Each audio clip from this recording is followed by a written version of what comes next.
Hi, welcome back to my channel.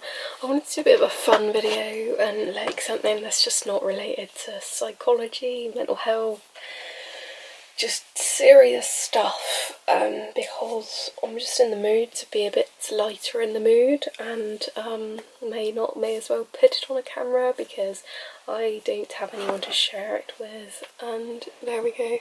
Oh good, that's okay. So I need a tripod so badly.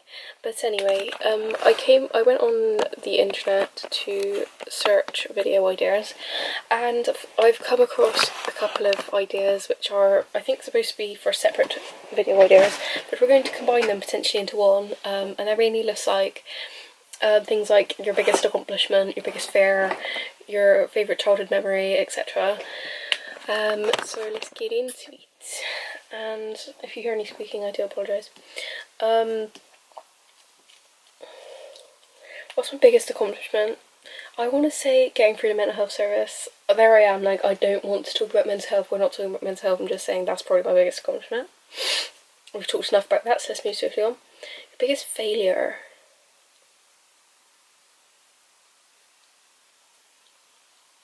Probably needing to go into the mental health service. I wouldn't call that a failure looking back. Maybe just like the way I kind of feel like it's like not getting through my first year of sixth form, but then I don't blame myself for that, and that sounds kind of bad, but I feel like that would be my biggest failure because I don't feel like, but then every failure is just a diverted path. Anyway, I don't want to be philosophical as well. I feel like I've just adopted this like I'm a philosophical person kind of vibe, and I'm just not feeling it today, so let's just be normal. Less philosophical, more normality vibes. So there we go. Favourite childhood memory?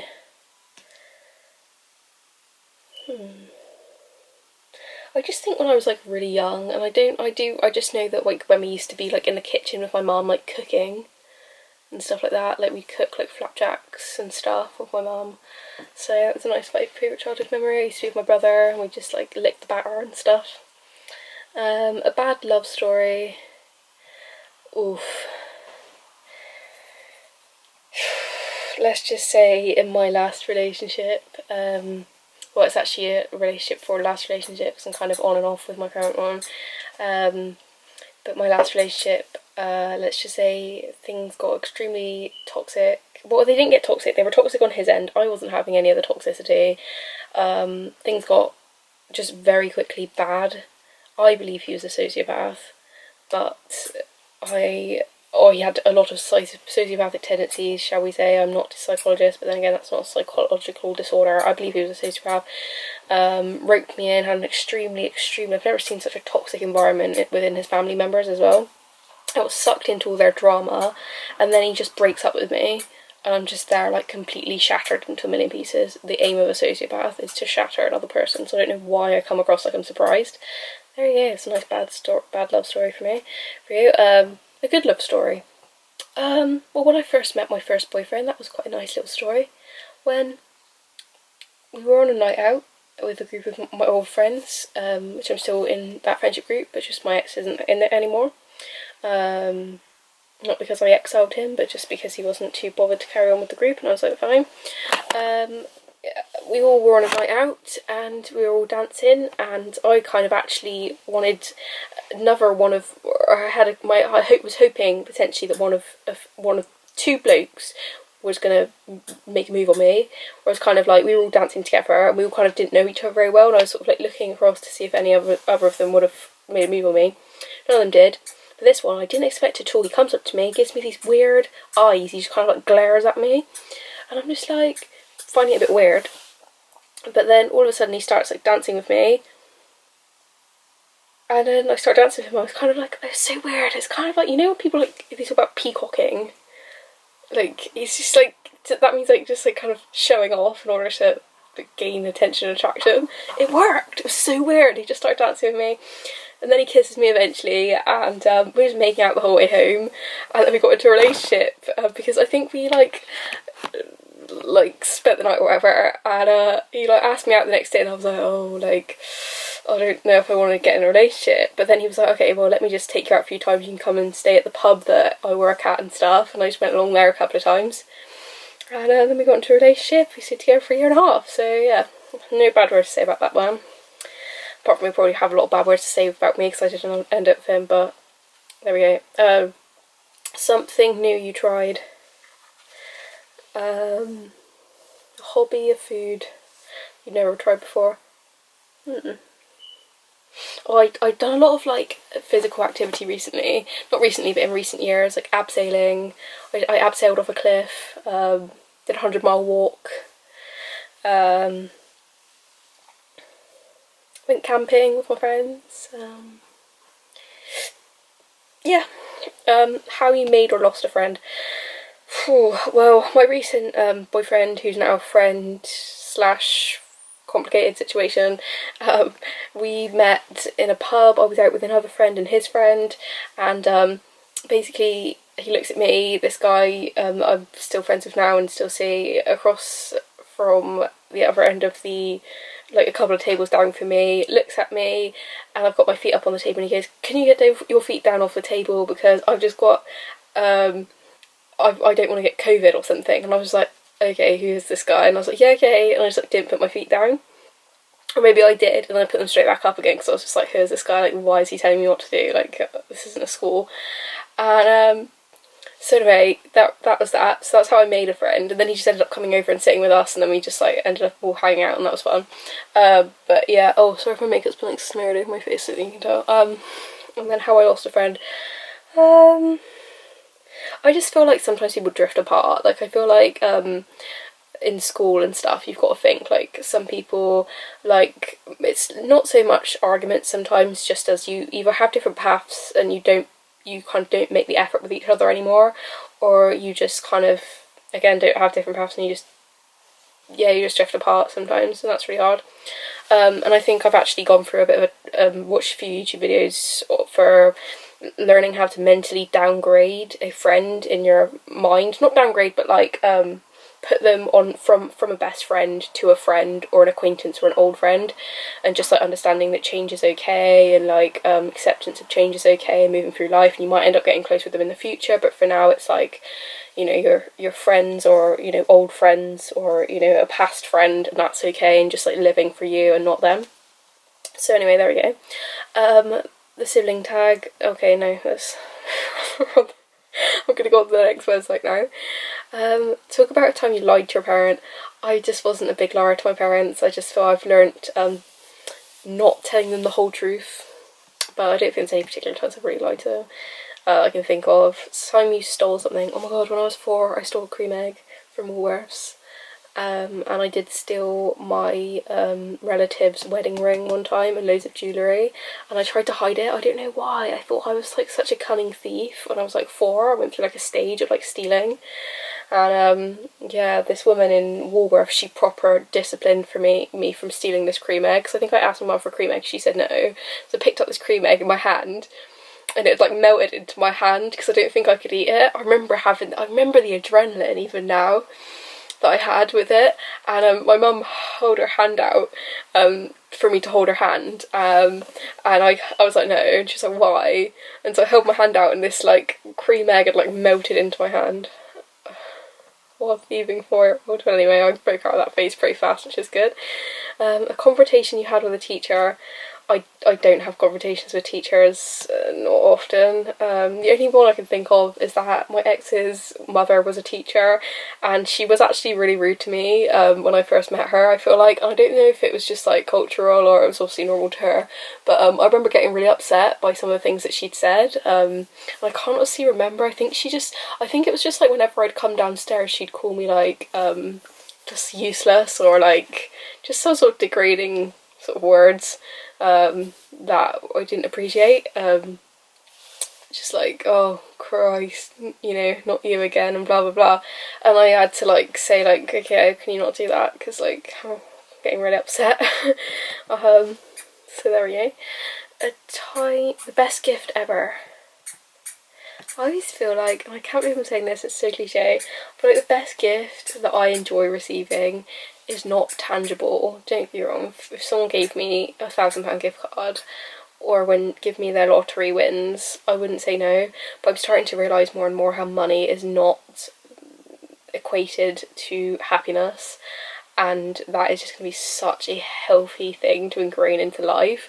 So I've never been like money orientated because I recognise that, but like I think even so now, just from a practical level, money does not equate to happiness in any way, shape or form. But so I think the best gift ever can be like a new friend or someone that you find that you have a great time with and enjoy the company of, and you can be honest and real with, and you know, you can do things and you're on the same page and you feel that validation and comfort from each other.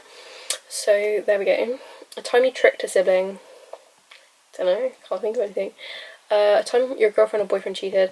Okay, so one of the people that I was in a relationship with, okay, so I wasn't in a relationship with them at the time, but we were seeing each other.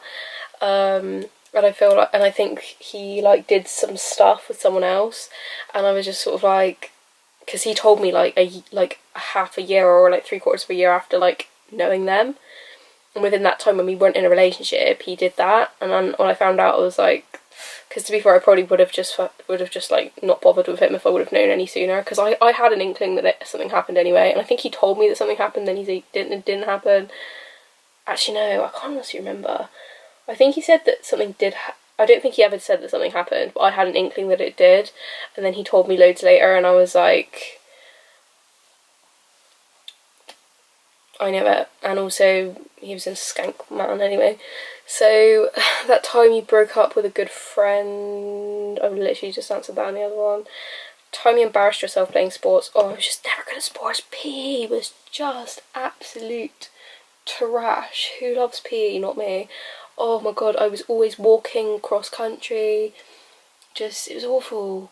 Cross country is just not a fun time, and like literally hockey in the rain, like who wants to do that? Not me. I was just terrible at sports. Badminton, I literally found it such a joke. I could not do it, and I did not want to do it. A story about how you got your pet. Not doing that. Pet's home. Holiday catastrophe. Let's just say this is the biggest catastrophe I can think of on holiday. I lost £400 towards a holiday that I had once, because basically me and my boyfriend broke up for reasons I won't go into, but he didn't give me £400 back towards a holiday we were supposed to be having with his family. But then I'm like, he did pay for a load of my rent, but I just think it was really bad that I didn't get refunded £400 that I was supposed to be using towards a holiday, to be fair. Like, it's what it is at the end of the day. It kind of worked out fair with the rent, but I just thought it was a bit shady. Something that happened while camping. To be fair, I did eat a lot of their food. I think logistically it worked itself out though, so I'm not bitter about it. Something that happened while camping. Oh my god, this is literally going to be completely irrelevant to you, but I'm going to try and explain it because it was funny to me.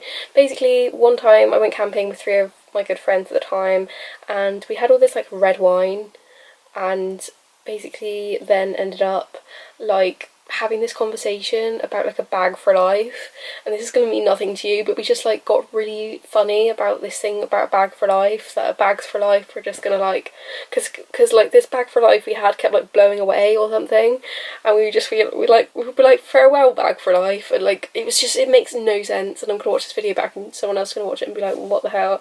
But it was just so funny. We had this absolute hilarious moment about bags for life, and it just went on for ages. You know how you just have a joke and you're all a bit tipsy and it just carries on, you just keep adding to this joke, and it was just so funny.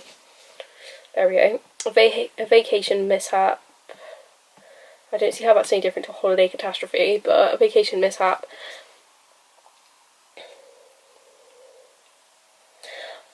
Oh, I remember recently going to Centre Parks with the ex I spoke about, that where we had a really bad breakup, and this was literally like the day of our breakup, to be fair.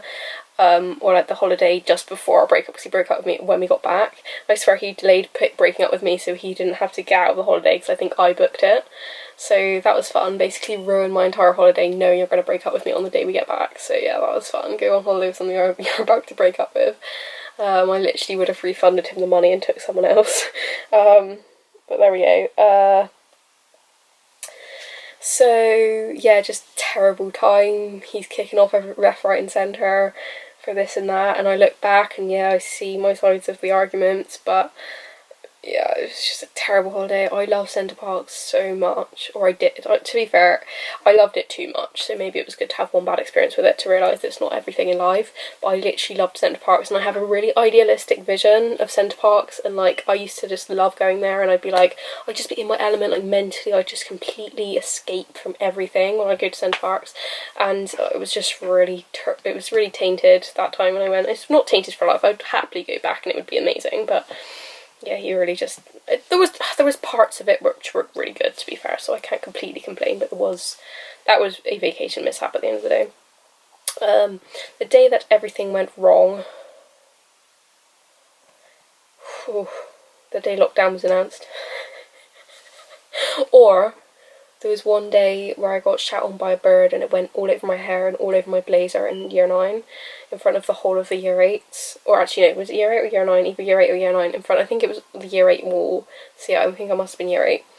And I was literally shat on and that was fun. And I had to go to my lessons and my friends like took me to the toilet. I tried to get it out with soap and stuff. Why they didn't have some sort of communal washing machine there, I do not know. But I just like go around the rest of my lessons with bird shit in my hair and my blazer and on my top and my skirt and everything. And then people in the lesson would like talk about it, and I would just be like, I mean, I don't know if they were talking about it, but I'm sure it got round more lessons. But I don't know how much gossip it was really, because at the end of the day, it's just a bird shot on you. Yeah, like it's not ideal, but it's gonna be like a quick haha thing, and then let's move on kind of thing. That time you were surprised. When was I surprised? I was surprised that I ever made a YouTube channel. So there we go. Okay, 16 minutes of ramble, but I do feel a little bit better, a little bit lighter in mood, so thank you for that. If you got to this far, thank you and goodbye.